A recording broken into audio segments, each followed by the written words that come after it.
नमस्कार भाइयों, मैं रविंद्र आर सर भारतीय संविधान इतिहास फैकल्टी में आपका इस यूट्यूब चैनल पर पुनः स्वागत करता हूं।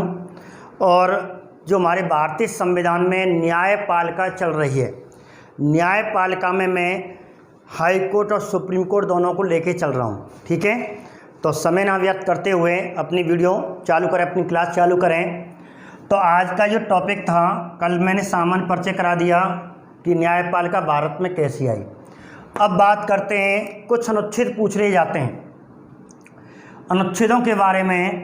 तो न्यायपालिका के संबंध में कुछ अनुच्छेद हैं, अर्थात हम न्यायपालिका के गठन की बात करेंगे कि न्यायपालिका का गठन कैसे होगा और न्यायपालिका कैसे कैसे कौन से प्रकार की होती है और कौन से क्षेत्र में क्या कहलाती है।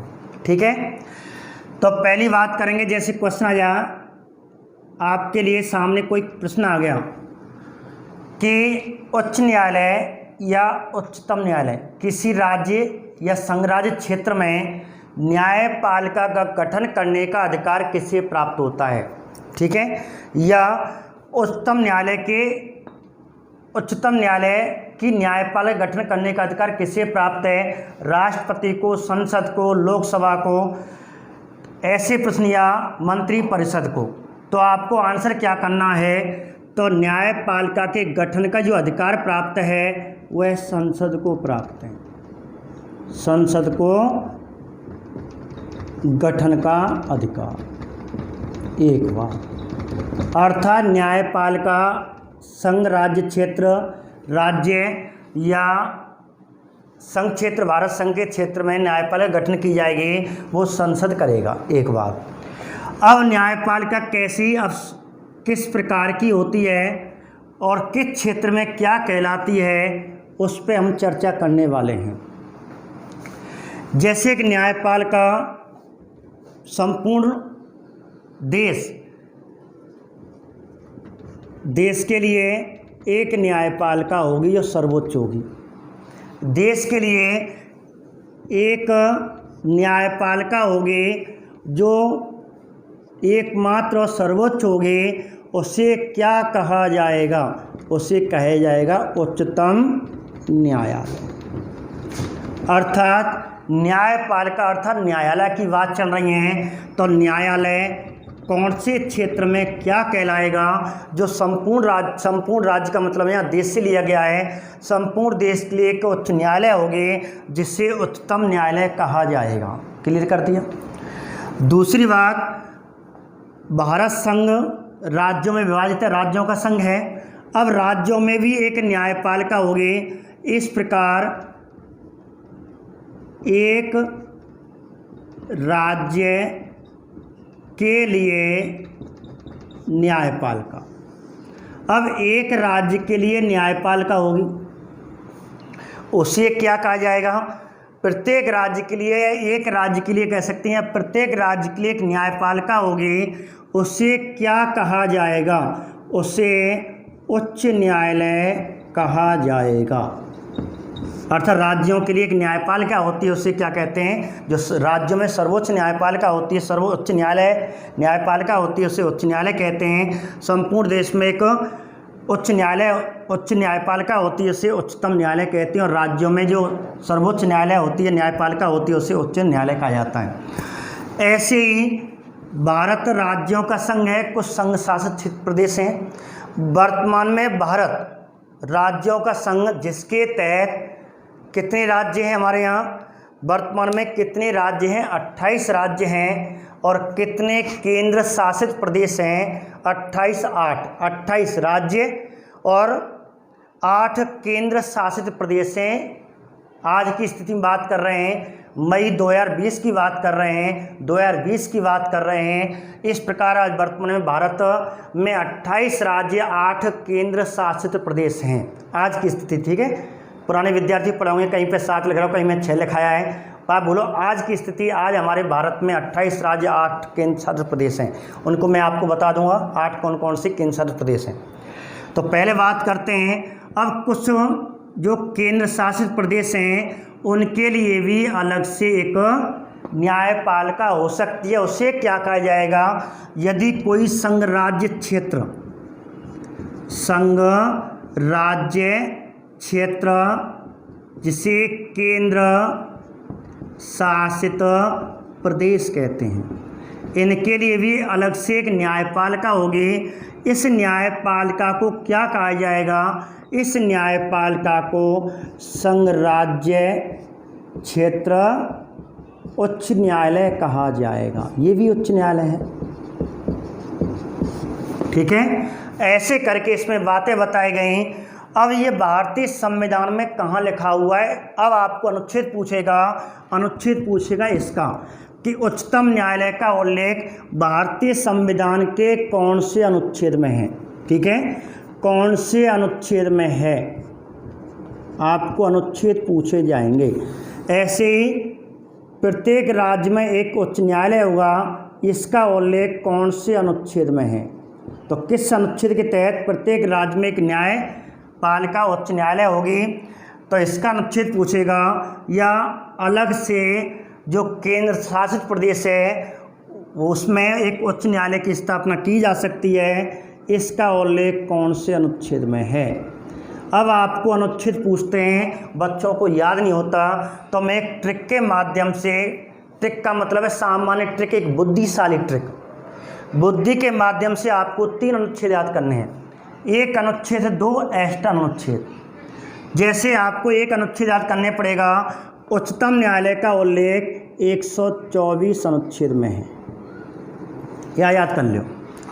1 2 4, 1 2 3 का है राष्ट्रपति का अध्यादेश है, 1 2 3, और 1 2 4 है उच्चतम न्यायालय, ठीक है। अर्थात 124 में उच्चतम न्यायालय का उल्लेख है। एक बात, अब उच्च न्यायालय का उल्लेख तो आपको क्या करना है, ये 2, जैसे आपको 3 शब्द 3 अंक दिख रहे हैं इसमें, 1 2 और 4, तो आपको 1 2 और 4 थे तो वहीं की वहीं यथा स्थिति स्थान पर रहने देना है, 1 को आगे बढ़ाते जाना है, 1 को आगे बढ़ाते जाना है। अब 2 और 4 तो मैं कोई छेड़ना ही नहीं है, मैंने पहले कहा 2 और 4 को तो नहीं छेड़ना है, केवल क्या करना है, 1 को आगे बढ़ाते जाना है। अब 1 को आगे किया 2 के बाद, तो 2 के बाद अर्थात अनुच्छेद 214 में उच्च न्यायालय का उल्लेख है। हो गया क्लियर? ठीक है, ये हो गया 214 में। अब इसका अनुच्छेद वही 2 और 4 में कोई यथा स्थान पर रहने देना है, ठीक है, उसी यथा स्थान पर रहने देना है। अब आगे बढ़ाते जाना है, यहाँ से हमने आगे बढ़ाया 2 के आगे, अब 1 आगे जाएगा, 4 के आगे लगेगा, और ये हो गया 241। एक अनुच्छेद से हमने 3 अनुच्छेद याद कर लिए। कहने का मतलब है अनुच्छेद 124 के तहत देश का सर्वोच्च न्यायपालिका उच्चतम न्यायालय कहलाएगी, जो देश की राजधानी नई दिल्ली में स्थापित होगी। अनुच्छेद 214 के तहत प्रत्येक राज्य में एक उच्च न्यायालय होगा। अनुच्छेद 241 के तहत संघ राज्य क्षेत्र अपना अलग से उच्च न्यायालय स्थापित कर सकता है। तो ये आपका अनुच्छेद हो गए एक बात। अब बात करते हैं आगे। कभी कभी आपने देखा होगा 2 या 2 से अधिक राज्य और एक कुछ संघ शासित प्रदेश, कभी तो 2 या 2 से अधिक राज्य मिल जाते हैं, एक संघ शासित प्रदेश मिल जाता है, या 2 राज्य मिल जाते हैं। तो ऐसी स्थिति में क्या 2 राज्य एक संघ शासित प्रदेश या 2 राज्यों का एक उच्च न्यायालय हो सकता है क्या? ऐसा उल्लेख है। यदि 2 या 2 से अधिक राज्यों या एक संघ शासित प्रदेश हो, या 2 या आपस में एक साझा हाईकोर्ट बना सकते हैं, तो एक और आपको याद रखना है इसमें, अर्थात 2 या 2 से अधिक राज्य या एक संघ राज्य मिलकर के एक न्यायपालिका गठन कर सकते हैं, और उस न्यायपालिका को साझा हाईकोर्ट कहा जाएगा। साझा हाईकोर्ट या साझा उच्च न्यायालय, अर्थात ये सुप्रीम कोर्ट हो गया, इसे हम कह सकते हैं सुप्रीम कोर्ट, इसे हम हाई कोर्ट, इसे भी हम हाई कोर्ट कहेंगे, लेकिन संघ राज्य क्षेत्र हाई कोर्ट, इसे साझा हाई कोर्ट कहेंगे। क्लियर हो गया? तो ऐसी स्थिति में अब चलो इनके अनुच्छेद तो हमने याद कर लिए, अब इसका अनुच्छेद कैसे याद करना है, वही ट्रिक केवल ध्यान रखना 241 में से 10 घटा देना। 241 में 10 घटा दे, पीछे बैक आया है जो मान लो दोनों के बीच में आया हो, और इस प्रकार अनुच्छेद 241 में से 10 घटाए तो अनुच्छेद कितने हो गए, कौन सा अनुच्छेद आएगा, 231। अर्थात 231 के तहत एक साझा उच्च न्यायालय का उल्लेख है। 7वें संविधान संशोधन 1956 के तहत संसद को यह अधिकार दिया गया कि वह 2 या 2 से अधिक राज्य या एक संघ शासित प्रदेश, अर्थात 2 या 2 से अधिक राज्य या 2 या 2 से अधिक संघ राज्य क्षेत्र मिल करके एक साझा उच्च न्यायालय की स्थापना कर सकते हैं, और इस प्रकार इसका उल्लेख अनुच्छेद 231 में दे रखा है। तो सीधे सीधे प्रश्न बनेंगे आपके, पुनः दोबारा सुने। उच्चतम न्यायालय का उल्लेख कौन से अनुच्छेद में है, 124 में। उच्च न्यायालय का उल्लेख कौन से अनुच्छेद में है, 214 में। संघ राज्य क्षेत्र उच्च न्यायालय का उल्लेख कौन से अनुच्छेद में है, 241 में। साझा उच्च न्यायालय का उल्लेख कौन से अनुच्छेद में, 231 में। ये 4 प्रश्न तो आपके सीधे सीधे ये हो गए। पिछले वीडियो में मैंने आपको उच्चतम न्यायालय के बारे में बताया, तो एक बार और रिवाइज के रूप में मैं आपको बता रहा हूँ। देश का उच्चतम न्यायालय का मुख्यालय कहाँ पे है, कहाँ पे है, देश के सर्वोच्च न्यायालय का मुख्यालय नई दिल्ली में है, इतना हम जानते हैं। अब इसकी स्थापना कब हुई थी, उच्चतम न्यायालय की स्थापना, देश के उच्चतम न्यायालय की, देश की सर्वोच्च न्यायपालिका की स्थापना कब हुई थी, मैंने आपको कल बताया था 28 जनवरी 1950 को हुई थी, और मुख्यालय नई दिल्ली में स्थापित किया गया। और कुल जजों की बात बताई थी, कुल जज, कुल न्यायाधीश कितने होते हैं, तो मैंने आपको बताया था मूल संविधान, अर्थात जब इसकी स्थापना हुई, संविधान का गठन हुआ और 124 में कहा गया कि 8 होंगे, 8 जज होंगे, जिसमें एक मुख्य न्यायाधीश, 7 अन्य न्यायाधीश होंगे, ये बताया था। लेकिन आज की बात पूछें, वर्तमान में कुल जज कितने हैं, तो आज की स्थिति में कितने हो गए, 34, एक मुख्य न्यायाधीश, 33 अन्य न्यायाधीश हैं वर्तमान में। ठीक है, 34 से अधिक नहीं हो सकते आज की स्थिति तक, कम हो सकते हैं, अधिक नहीं। तो वर्तमान में जब 32 पोस्ट रिक्त स्थान है शायद 2, तो आपको वो कभी नहीं पूछी जाती, आपको ये पूछा जाएगा कि वर्तमान में उच्चतम न्यायालय में कितने न्यायाधीश हैं, 34। ठीक है, एक मुख्य न्यायाधीश सहित इसी में होता है, मुख्य न्यायाधीश इसी में जोड़ा जाता है, ध्यान रखना। कुल न्यायाधीशों में मुख्य न्यायाधीश जुड़ा होता है, वरिष्ठ न्यायाधीश कहलाता है, इसलिए इसको जोड़ा जाता है। ठीक है, ये बात हो गई। और आप जानते हैं मुख्य न्यायाधीश chief justice, CJI, chief justice of India. तो देश का प्रथम और देश का वर्तमान मुख्य न्यायाधीश कौन है, मैंने आपको बताया था HJ कानिया, हरिलाल जे कानिया, जिसे हरिलाल जे कानिया भी कहा जाता है, लेकिन हरिलाल है, ध्यान रखना। ठीक है, यहाँ एच का जो सही नाम मिलता है वो हरिलाल मिलता है, लेकिन कहते हैं हरिलाल के नाम से चर्चित कर दिया है, लेकिन वास्तव में वो हरिलाल जे कानिया है। एक बात, वर्तमान में कौन है, वर्तमान में SA बोबड़े, शरद अरविंद बोबड़े, जो कौन से नंबर के हैं, 47वां है। और इस प्रकार मैंने आपको इसका कल सामान्य परिचय बता दिया था, तो इसकी फ़ोटो स्कैन लें, क्योंकि मैं आपको मिटाऊंगा यहाँ के बारे में थोड़ा सा, और मैं आपके बारे में बता रहा हूँ, तो स्कैन फ़ोटो लें इसका, वैसे कल बता दिया था, और एक बार ले लेना।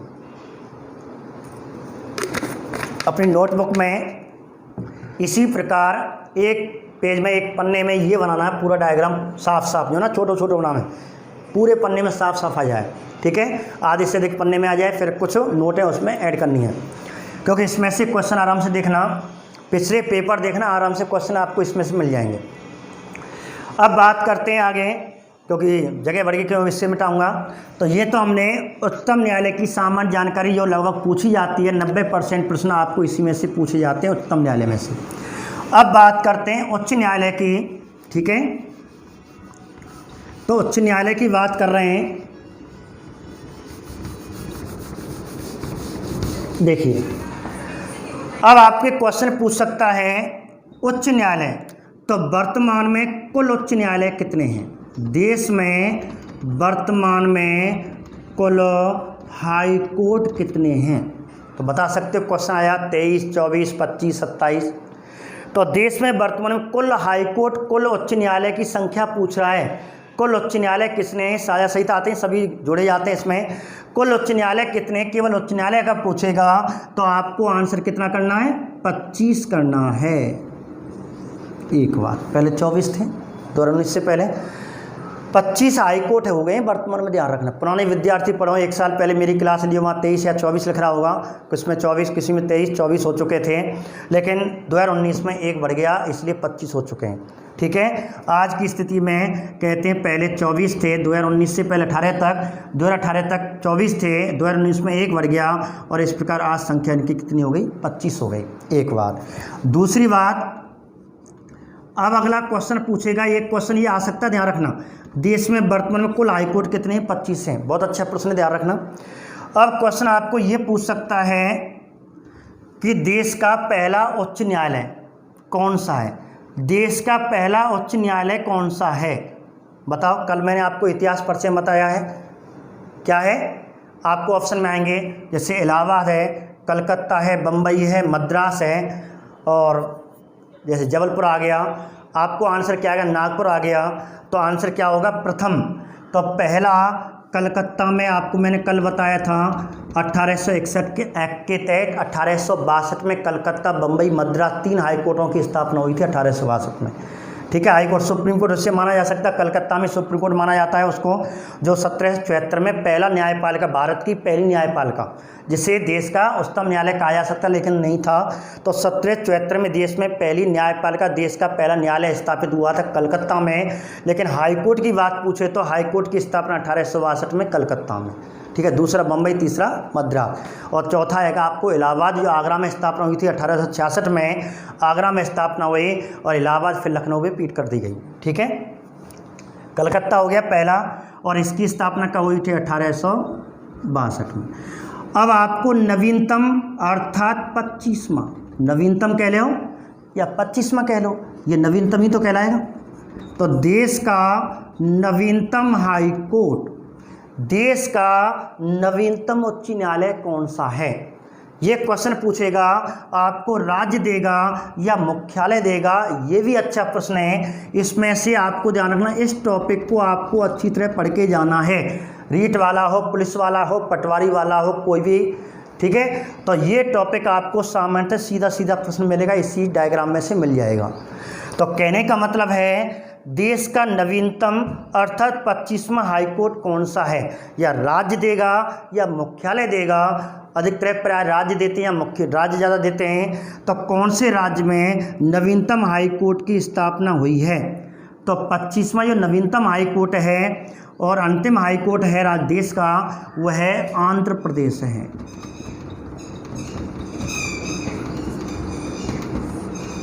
आंध्र प्रदेश है, और आंध्र प्रदेश का जो मुख्यालय है वह अमरावती है, अर्थात अमरावती हाई कोर्ट कहते हैं इसे, अमरावती हाई कोर्ट, अर्थात आंध्र प्रदेश हाई कोर्ट भी कह सकते हैं। पेपर में अधिकतर राज्य देता है, मैंने कह दिया, या मुख्यालय देगा, या तो Andhra Pradesh high court, Andhra Pradesh high court का मुख्यालय अमरावती, इसलिए अमरावती हाई कोर्ट कहते हैं।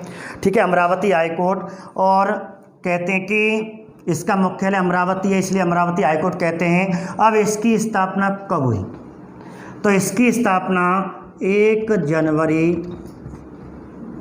2019 में हुई। 1 जनवरी, अमरावती हाईकोर्ट की स्थापना 1 जनवरी 2019 में हुई थी, जिसे देश का 25वां आंध्र प्रदेश हाईकोर्ट के नाम से भी जाना जाता है, और जिसका मुख्यालय अमरावती में है। ठीक है, तो 1 जनवरी 2019 विक्रम नाथ नाम के पहले मुख्य न्यायाधीश हैं इसके, जो आज भी चल रहे हैं। तो इस प्रकार 37 न्यायाधीश शायद इसके रखे गए हैं, ये तो बदलते रहते हैं। तो ये आपको ध्यान रखने इस बात को। एक बात और आपको बता दूं, उच्चतम न्यायालय में कितने न्यायाधीश होंगे, इसकी संख्या का निर्धारण संसद करती है। अर्थात सुप्रीम कोर्ट में अधिकतम न्यायाधीश इतने होंगे, इतने न्यायाधीश होंगे, अर्थात न्यायाधीशों की संख्या का निर्धारण उच्चतम न्यायालय में तो कौन करेगा, संसद करेगी। बाकी उच्च न्यायालय में इनकी संख्या, न्यायाधीशों की संख्या का निर्धारण राष्ट्रपति करता है। दोबारा सुने, सुप्रीम कोर्ट में उच्चतम न्यायालय में न्यायाधीशों की संख्या का निर्धारण कौन करता है, तो आपको संसद करना है। और हाई कोर्ट कोई भी हो, हाई कोर्ट में न्यायाधीशों की संख्या का निर्धारण कौन करता है, तो आपको आंसर क्या आएगा, राष्ट्रपति। ठीक है। इस प्रकार आंध्र प्रदेश 25वां नवीनतम देश का उच्च न्यायालय है। एक बात हुई। राजस्थान हाईकोर्ट के बारे में, एक तो आपको इसके बारे में पढ़ना है, दूसरा राजस्थान हाईकोर्ट के बारे में पढ़ना है। जैसे मैं आपको बताऊं, राजस्थान हाईकोर्ट की स्थापना कल बता दी थी, रिवाइज करा रहा हूं। राजस्थान हाईकोर्ट की स्थापना कब हुई थी, 29 अगस्त 1949 में जयपुर में हुई थी, लेकिन विवाद उत्पन्न हुआ और सत्यनारायण कमेटी के सुझाव के आधार पर इसका स्थानांतरण जोधपुर कर दिया गया 1958 में। 1958 में मुख्यालय बना दिया गया और इस प्रकार फिर विवाद उत्पन्न हुआ। फिर इसकी शाखा, इसकी कहते हैं खंडपीठ, एकल पीठ जयपुर में 1977 में स्थापित कर दी गई। तो मैंने कल आपको वहाँ बता दिया है। और राजस्थान हाईकोर्ट का पहला मुख्य न्यायाधीश कमलनाथ, ठीक है, कमलकांत वर्मा था। वर्तमान में मुख्य न्यायाधीश इंद्रजीत महाती जो 37वें नंबर के हैं। तो मैंने आपको वहाँ बता दिया है। ऐसे ही आपको ध्यान रखना, मध्य प्रदेश हाईकोर्ट की स्थापना 1936 में 2 जनवरी 1936 में नागपुर में हुई थी। नागपुर वर्तमान महाराष्ट्र में, लेकिन पहले मध्य प्रांत में नागपुर आता था। नागपुर में स्थापना हुई थी क्योंकि एमपी का टेट देने बहुत विद्यार्थी जाने वाले हैं और जाएंगे, एग्जाम होगा। तो मध्य प्रदेश हाईकोर्ट की मैं आपको एक बार मौखिक रूप से बता रहा हूँ। मध्य प्रदेश हाईकोर्ट की स्थापना 2 जनवरी 1936 में नागपुर में हुई थी और 1956 में इसका मुख्यालय अर्थात स्थानांतरण जबलपुर कर दिया गया। मध्य प्रदेश हाईकोर्ट का मुख्यालय, मुख्य पीठ जिसे कह सकते हैं, पीठ कह सकते हैं, जबलपुर में है, लेकिन इसकी 2 ब्रांच, 2 शाखाएं, एकल पीठ, खंडपीठ 2 हैं, इंदौर और ग्वालियर में। और मध्य प्रदेश हाईकोर्ट का पहला मुख्य न्यायाधीश मोहम्मद हिदायतुल्लाह था, जो कारवाक राष्ट्रपति बना, देश का मुख्य न्यायाधीश भी था। तो मैंने आपको बता दिया उपराष्ट्रपति बना था, तीनों पद उसने धारण किए थे। वही मध्य प्रदेश हाईकोर्ट का पहला मुख्य न्यायाधीश मोहम्मद हिदायतुल्लाह था। वर्तमान में अजीत है, शायद अजीत मित्तल है, तो आपको ध्यान रखना अजीत सिंह है कोई। तो ऐसे करके, तो ये मैंने मध्य प्रदेश हाईकोर्ट के बारे में बताई। इलाहाबाद हाईकोर्ट आप जानते हैं, इलाहाबाद हाईकोर्ट अर्थात उत्तर प्रदेश का हाईकोर्ट की स्थापना 1966 में हुई थी, 1866 में हुई थी। इलाहाबाद हाईकोर्ट, यूपी हाईकोर्ट की स्थापना 1866 ईस्वी में हुई थी। 1861 के एक्ट के तहत फिर इसका इलाहाबाद इसका स्थानांतर कर दिया गया और इस प्रकार कहते हैं इलाहाबाद हाईकोर्ट के नाम से मुख्यालय है और इसकी पीठ लखनऊ में है। और उत्तर प्रदेश का पहला मुख्य न्यायाधीश कौन था, सर वाटर मार्गन था, लेकिन भारतीय व्यक्ति पूछा जाता कमलकांत वर्मा जो राजस्थान का भी था, वहाँ से राजस्थान आया था, कमलकांत वर्मा था। वर्तमान में उत्तर प्रदेश का मुख्य न्यायाधीश गोविंद माथुर है। ठीक है, मौखिक रूप से मैंने आपको बताया। अब बात करते हैं, ये हमने राजस्थान के हाईकोर्टों की बात की, जिसमें राजस्थान के रिवाइज मैंने आपको पिछली वीडियो में कराया, इसमें भी करा दिया। अब बात करते हैं साझा हाईकोर्ट। सीधा पूछेगा उच्च न्यायालय कुल कितने हैं, तो आपको 25 करना है। अब साझा उच्च न्यायालय अर्थात 2 या 2 से अधिक राज्यों का उच्च न्यायालय कितने हैं। अब आपको पूछेगा 1 हैं, 2 हैं, 3 हैं, 4 हैं। तो ध्यान रखना, जो हमारी पॉलिटिकल सब्जेक्ट ही अपडेट रहना पड़ता है। 6 महीनों में पॉलिटिकल में कुछ ना कुछ चेंज हो जाता है। तो ऐसी साझा हाईकोर्टों की संख्या चेंज हो चुकी है। पहले 3 थी, फिर 4 हुई, फिर दोबारा 3 हुई। अब साझा हाईकोर्ट वर्तमान में कितने हैं, 4 हैं। अब वो 4 कौन कौन से, तो मैं आपको इसको मिटा रहा हूँ, ठीक है, और मैं आपको यहाँ बता रहा हूँ साझा हाईकोर्टों की संख्या।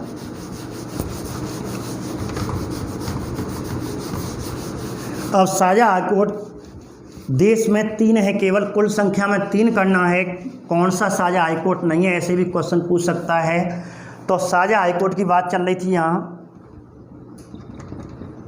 साझा हाईकोर्ट, ठीक है। और साझा हाईकोर्ट मैंने आपको बता रखा है, साझा हाईकोर्ट का अनुच्छेद 231। और इस प्रकार देश में इस समय साझा हाईकोर्टों की संख्या 3 है। अब ये 3 कौन कौन से हैं, ये आपको ध्यान दे रहे हैं। 3 कौन कौन से हैं, एक तो है आपका चंडीगढ़ साझा हाईकोर्ट, जिसे चंडीगढ़ हाईकोर्ट कहते हैं, ठीक है। एक है बम्बई हाईकोर्ट, एक है गुवाहाटी हाईकोर्ट। क्यों, पहले आंध्र प्रदेश हाईकोर्ट था, अब वो अलग हो गए, तेलंगाना और आंध्र प्रदेश का अलग हो चुका है। अब Chandigarh high court, Bombay high court, Goa high court, जिसमें से कौन चला गया, 2 राज्यों का था, तेलंगाना का और आंध्र प्रदेश का, वो अलग हो गया, इसलिए अब वर्तमान में फिर 3 रह गए। पहले 4 लिखाया हूँ मैंने पहले। अब ध्यान रखना, आज की स्थिति में देश में साझा हाईकोर्टों की संख्या 3 है। ठीक है, Chandigarh high court, Bombay high court, Goa high court. ठीक है, आंध्र प्रदेश हाईकोर्ट इस समय नहीं है, अलग कर लिए दोनों राज्यों ने। अब चंडीगढ़ हाईकोर्ट में कितने राज्य हैं और कितने केंद्र प्रदेश हैं, तो आपको 2 राज्यों का ये साझा हाईकोर्ट है। अब ये 2 राज्य कौन कौन से हैं, एक तो है पंजाब और एक है हरियाणा। ठीक है, पंजाब हरियाणा और केंद्र शासित प्रदेश कितना हो गया, 1 केंद्र शासित प्रदेश हो गया चंडीगढ़ का। तो चंडीगढ़, केंद्र शासित प्रदेश, पंजाब और हरियाणा, तो 2 राज्यों का हो गया। एक तो स्वयं केंद्र शासित प्रदेश चंडीगढ़ का है, एक पंजाब हरियाणा का है। पंजाब हरियाणा की राजधानी चंडीगढ़ है। ली कार्बोजियन नामक ने वास्तुकार था जिसने चंडीगढ़ का प्रारूप बनाया था। अब बात करते हैं बम्बई। अब बम्बई के 2 राज्य हैं और 1 केंद्र शासित प्रदेश। ऐसे 2 राज्य, 1 केंद्र शासित प्रदेश हो गया, चंडीगढ़ हो गया, जिसमें आपको यहाँ चंडीगढ़ लिख दूँ, तो चंडीगढ़ भी तो केंद्र शासित प्रदेश है ही। ठीक है, अब 2 राज्य कौन कौन से हैं, एक तो स्वयं बम्बई किस में आता, महाराष्ट्र में, एक तो महाराष्ट्र राज्य का है, एक गोवा राष्ट्र का है, गोवा राज्य का हो गया। अब 1 केंद्र शासित प्रदेश कौन सा हो गया, जो अभी हाल ही में नवीनतम 2 केंद्र शासित प्रदेशों को मिलाकर के 1 केंद्र शासित प्रदेश बनाया गया, वो कौन सा है, वह है आपका दादर नागर हवेली कह सकते हैं और दमन दीव। दादर नागर हवेली दमन दीव 1 केंद्र शासित प्रदेश हो गया। पहले इसके अलग थे, इसलिए 9 हो गए थे, 6 हुए, फिर 7 हुए, 8 हुए, 9 हुए, फिर दोबारा 8 हुए। तो दादर नागर हवेली और दमन दीव 1 केंद्र शासित प्रदेश हो चुके हैं, ध्यान रखना। ठीक है, तो दादर नागर हवेली और दमन दीव 1 केंद्र शासित प्रदेश है। गोवा एक राज्य, दूसरा महाराष्ट्र। इस प्रकार बम्बई हाईकोर्ट भी एक साझा हाईकोर्ट की श्रेणी में आता है। अब बात करते हैं गुवाहाटी। गुवाहाटी कोई केंद्र शासित प्रदेश नहीं है, 4 राज्यों का एक साझा हाईकोर्ट है, 4 राज्यों का। अब 4 राज्य कौन कौन से, तो आपको एक ट्रिक बता रहा हूँ।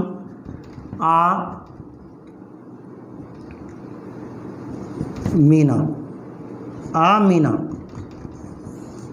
भाई, आ प्लस आ संधि आपने पढ़ी होगी, तो मीना अर्थात 2 आ से है, एक मी से और एक ना से है। तो आ से आपका गुवाहाटी, आपके उत्तर पूर्वी राज्य जो 7 सिस्टर के नाम से जाने जाते हैं, उनमें इन्हीं नाम से आपको 4 रखने हैं। तो एक तो आ से है असम, मीना कहते हैं, मीना, तो मीना नाम की लड़की बुला रहे हैं, मीना, तो असम हो गया। दूसरा आ से अरुणाचल प्रदेश हो गया। ठीक है, और जो आपका तीसरा और चौथा जो बनेगा, तीसरा मिजोरम आपका हो गया। ठीक है, और चौथा जो हो गया नागालैंड हो गया। और इस प्रकार 4 राज्यों का साझा हाईकोर्ट गुवाहाटी है। इस प्रकार देश में वर्तमान में साझा हाईकोर्टों की संख्या 3 हो चुकी है, ध्यान रखना। ठीक है, आज की स्थिति में अपडेट है। तो ये हमने साझा हाईकोर्टों की बात की।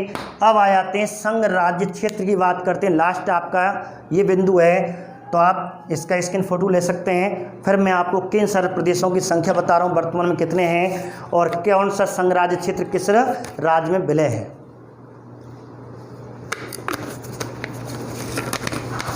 तो मैंने आपको जो डायग्राम बना रहा हूँ, ध्यान रखना, आपके लगभग 90% प्रश्न इसी में हल हो जाते हैं। ठीक है, तो इस पहली वीडियो दूसरी वीडियो को ध्यान से देखना। इन्हीं में मैं तो ये कह रहा हूँ कि 90% आपको जो पेपर में रीट में या प्लस में जो आएगा, इन्हीं में से आ जाएगा, पहली और दूसरी वीडियो में। थोड़ा गहराई में चलेंगे फिर तीसरे में। तो लगभग 4 वीडियो में आपका ये न्यायपालिका, हाईकोर्ट और सुप्रीम कोर्ट दोनों हो जाएगी। अब बात कर रहे हैं केवल किसकी, संघ राज्य क्षेत्र की। तो संघ राज्य क्षेत्र की न्यायपालिका को समझने के लिए पहले हम ये ज्ञात करेंगे कि वर्तमान में देश में कितने केंद्र शासित प्रदेश हैं, कौन सा केंद्र शासित प्रदेश किस राज्य या केंद्र शासित प्रदेश में जुड़ा हुआ है। तो इसके लिए मैं आपको एक ट्रिक बता रहा हूँ, और अनुच्छेद तो मैंने आपको बता ही रखा है। अब देखिए, तो 8 केंद्र शासित प्रदेश हैं और इसी के माध्यम से मैं बता दूंगा कौन सा राज्य किस में जुड़ा हुआ है, केंद्र शासित प्रदेश किस में जुड़ा हुआ है। ठीक है, तो 8 केंद्र शासित प्रदेश। तो बात किसकी कर रहे हैं? केंद्र शासित प्रदेश वर्तमान में कितने हो गए? 8। आज 8 हैं। ठीक है, घट गया, पहले 9 थे कि दादर नागर हवेली दमन दीव को एक विलय कर दिया गया है, इसलिए 8 हो गए। तो एक ट्रिक है छोटी सी, पहले मैं लिख रहा हूँ कश्मीर की लड़की। भाई याद करो, बुरा मत मानो, बस कंपटीशन आपका कंपटीशन में याद होना चाहिए कि कश्मीर की लड़की चलो दिल दे दो हाँ। तो ये आपको ध्यान रखना, कश्मीर की लड़की चलो दिल दे दो आप। तो ये केंद्र शासित प्रदेश 8 है, उनकी एक ट्रिक है। ठीक है, अब कश्मीर से हो गया जम्मू कश्मीर। ठीक है, एक केंद्र शासित प्रदेश तो यह गया। तो जम्मू कश्मीर वर्तमान में क्या राज्य नहीं है? जम्मू कश्मीर वर्तमान में केंद्र शासित प्रदेश हो चुका है। एक बात, अब लड़की से लद्दाख भी जम्मू कश्मीर से अलग होकर के केंद्र शासित प्रदेश बन गया। 4 से चंडीगढ़ केंद्र शासित प्रदेश, मैंने अभी बताया आपको। ला से, ठीक है, अब आपको जो है ला से लक्षद्वीप केंद्र शासित प्रदेश है। फिर है दिल, एक ही है दिल्ली, दिल से दिल्ली हो गया। ठीक है, संख्या व्यक्ति कहूँगा 1 2 3 4 5। ठीक है, तो 1 2 3 4 5 6 और 7 8 8 आ जाएंगे। इसमें दे दो, इसमें दोनों दा से हमने पहले बता रखा दमन द्वीप, तो दमन द्वीप और दोनों जुड़ गए दादर नागर हवेली। तो दादर नागर हवेली इसी में जोड़ दिया, दोनों एक केंद्र शासित प्रदेश हो गए। और पहले मैंने अलग कराई थी, इसलिए 9 संख्या हो गई, तो आज इनको दोनों को एक कर दिया है। आ से अंडमान निकोबार, अंडमान निकोबार एक ही है। और पा से पांडुचेरी या पांडिचेरी, जिसे पांडुचेरी भी वर्तमान में कहते हैं। तो इस प्रकार इनकी संख्या जैसे बात करें तो जम्मू कश्मीर 1, लद्दाख 2, चंडीगढ़ 3, लक्षद्वीप 4, दिल्ली 5, दादर नगर हवेली 6, अंडमान निकोबार 7 और पांडिचेरी 8। तो ये आपके 8 हो चुके हैं। ठीक है, तो मैं आपको इनकी संख्या यहाँ बता देता हूँ, क्योंकि बताऊँगा कौन सी संख्या कहाँ पे है। तो जैसे 1, ये 2 हो गया, ये 3 हो गया, ये चौथा हो गया, ये 5वां हो गया, ये 6ठा हो गया, ये 7वां हो गया, ये 8वां हो गया। अब थोड़ा सा एक क्वेश्चन बन जाता है कि ये केंद्र शासित प्रदेश किस राज्य के हाई कोर्ट में विलय है, अर्थात विलय पूछ लेते हैं, किस हाई कोर्ट में विलय कर दिया गया। ये जैसे दमन और दादर नागर हवेली का कोई व्यक्ति है तो वह अपने याचिका किस हाई कोर्ट में जाएगा? इनका स्वयं का तो है नहीं, तो स्वयं का तो केवल किसका है? जम्मू कश्मीर का स्वयं का है, ध्यान रखना। इसका तो स्वयं का हाई कोर्ट है। एक बात, स्वयं का हाई कोर्ट है, लेकिन लद्दाख को किस में जोड़ दिया है? जम्मू कश्मीर। तो लद्दाख का कोई व्यक्ति, लद्दाख का स्वयं का हाई कोर्ट नहीं है, तो लद्दाख का व्यक्ति कहाँ जाएगा? जम्मू कश्मीर हाई कोर्ट में। तो लद्दाख केंद्र शासित प्रदेश को किस हाई कोर्ट में जोड़ा गया है? जम्मू कश्मीर हाई कोर्ट में। अब है चंडीगढ़, चंडीगढ़ का स्वयं का है, मैंने आपको बता दिया। इसी के साथ 2 राज्य जोड़ दिए गए, पंजाब हरियाणा, तो स्वयं का चंडीगढ़ का केंद्र शासित प्रदेश है। लक्षद्वीप, अब लक्षद्वीप को किस में जोड़ा गया? ठीक है, तो लक्षद्वीप को किस में जोड़ा? दिल्ली का स्वयं का है, आपको इसको बता दूं पहले। अब आपको लक्षद्वीप नीचे की ओर बात करें तो कोयम्बटूर, आपका त्रिवेंद्रम, केरल जो हाई कोर्ट है, इसे केरल हाई कोर्ट में त्रिवेंद्रम में जोड़ दिया गया लक्षद्वीप का व्यक्ति। दमनदीप दादर नागर हवेली किस में जोड़े गए? ये बम्बई हाई कोर्ट में विलय कर दिए गए। अर्थात यहाँ का व्यक्ति बम्बई हाई कोर्ट में जाएगा, दिल्ली का व्यक्ति दिल्ली में जाएगा, उसका स्वयं का है, जम्मू कश्मीर का स्वयं का है, लद्दाख का नहीं है, लद्दाख को इसमें जोड़ दिया, चंडीगढ़ का स्वयं का है, तो स्वयं के 3 हो गए। ठीक है, तो 3 किन शर्त देखे स्वयं के, इसका भी स्वयं का है, इसका भी स्वयं का है और इसका भी स्वयं का है। अब दमनदीप दादर नगर हवेली का बम्बई हाई कोर्ट में है। अब अंडमान निकोबार का कहाँ पे है? तो अंडमान निकोबार का जो है, अब देखो, अब पांडिचेरी किस में मिलाया गया? तो पांडिचेरी को कौन से हाई कोर्ट में मिलाया गया? तो इसकी हमें बात चल रही थी। अब हमने सबकी बात इसमें एक एक करके की। तो इसमें जो आपका मद्रास हाई कोर्ट है, चेन्नई हाई कोर्ट है, चेन्नई या जिसे वर्तमान में कह सकते हैं मद्रास हाई कोर्ट। ठीक है, इसमें विलय कर दिया गया। अब ये क्वेश्चन क्या बनेगा कि लद्दाख और जम्मू कश्मीर का एक है। जैसे क्वेश्चन आया था लद्दाख केंद्र प्रदेश का विलय किस हाई कोर्ट में किया गया? तो जम्मू कश्मीर हाई कोर्ट में। ऐसे ही दमनदीप दादर नगर का विलय किस हाई कोर्ट में किया? बम्बई हाई कोर्ट में। पांडिचेरी का विलय चेन्नई मद्रास में। अंडमान निकोबार का कलकत्ता जो पश्चिम बंगाल का हाई कोर्ट है उसमें विलय किया गया। ठीक है, तो मैंने आज आपको न्यायपालिका बताई और न्यायपालिका में बताया कि न्यायपालिका गठन करने का अधिकार देश में और राज्यों में संसद को प्राप्त है और उच्चतम न्यायालय की स्थापना मैंने आपको बता रखी 28 जनवरी 1950 को हुई थी, नई दिल्ली में हुई थी। और कहते हैं कौन से अनुच्छेद के तहत उच्चतम न्यायालय होगा? तो अनुच्छेद 124 के तहत, 214 के तहत हाईकोर्ट होगा। ऐसे करके मैंने आपको अनुच्छेद इसमें बताए और आज की वीडियो आपकी ये कंप्लीट हो गई। और देश में वर्तमान में 28 राज्य और केंद्र शासित प्रदेश 8 हैं। ठीक है, तो आगे हम बात करेंगे नियुक्ति, शपथ, कार्यकाल, त्यागपत्र।